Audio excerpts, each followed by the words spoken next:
am attorney Marie-Chris Bathan-Lasco. This is my virtual classroom. Welcome to my YouTube channel. In this channel, I shall aim to simplify the law. I will discuss concepts and principles of law in under 10 minutes. Hello again, everyone. Welcome to MBL Classroom. So what is this video going to be about? This is going to be about still the board of directors or trustees and if they are entitled to any compensation as being directors or trustees. To answer this question, you have to go over Section 29 of your revised corporation code. Section 29 tells you that, as a general rule, your directors or trustees are actually not entitled to compensation. This means that if the bylaws of the corporation do not provide for any compensation for your directors or for your trustees, then they're not supposed to be getting any compensation. Your Section 29, however, tells you that they are entitled to per diems. What is a per diem? A per diem is actually a reasonable allowance for each director or trustee in their attendance, or rather for their attendance in a meeting. So that is only what they're entitled to under Section 29. Again, if your bylaws or the bylaws of the corporation do not provide for a provision where the director or the trustee is entitled to compensation. Now you might ask, why are they not entitled to compensation as a general rule? The reason behind the law that they are generally not entitled to compensation is because as directors, they are supposedly owners of the corporation, being a holder of at least one share of stock in a corporation. And as such, they are supposed to be getting benefits from such ownership, and that they are supposed to act for and in behalf of the corporation as being part of the board of directors, always looking after for the best interests of the corporation, because they themselves are also owners of the corporation by owning at least a share of stock in a corporation.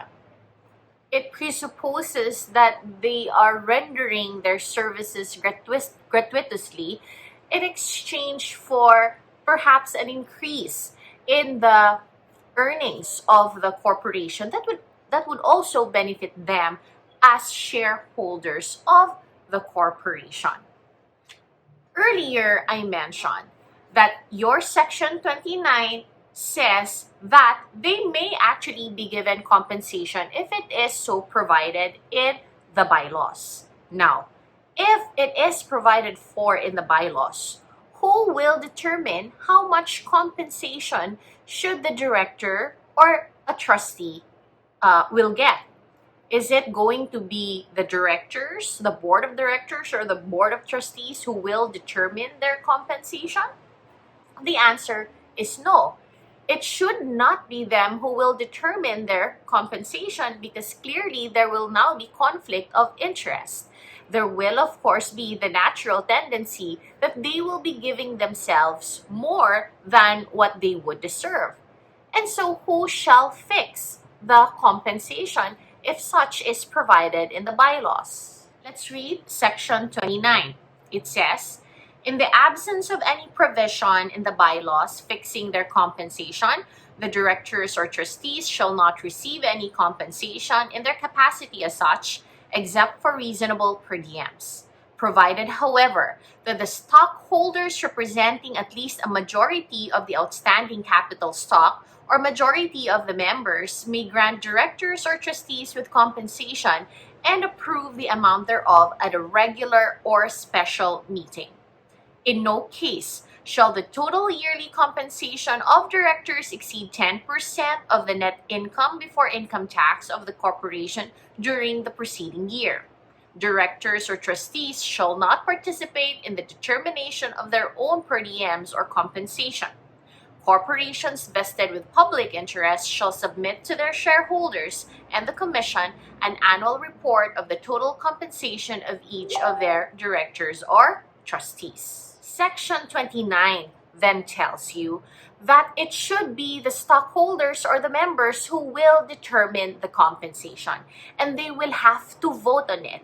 And what is the required vote? The required vote is at least a majority of the outstanding capital stock for stock corporations and at least a majority of your members if a non-stock corporation.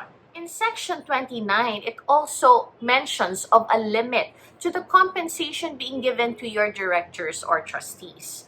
What is the limit? The limit is that the total compensation given to the directors or trustees must not exceed 10%. 10% of what?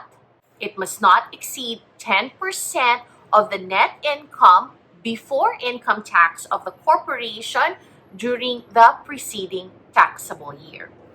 Why is there a limit? A limit is being set to curb the practice of giving excessive bonuses to directors or trustees.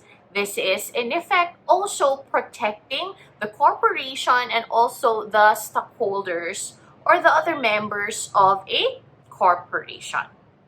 So that's it for this video on the compensation of your directors or trustees. Again, I hope you have learned something from this short video, and I will see you in the next. So if you find this video helpful, please click like, subscribe, and that notification bell so that you will be notified of new video uploads. Thank you for watching. See you next time in MBL Classroom.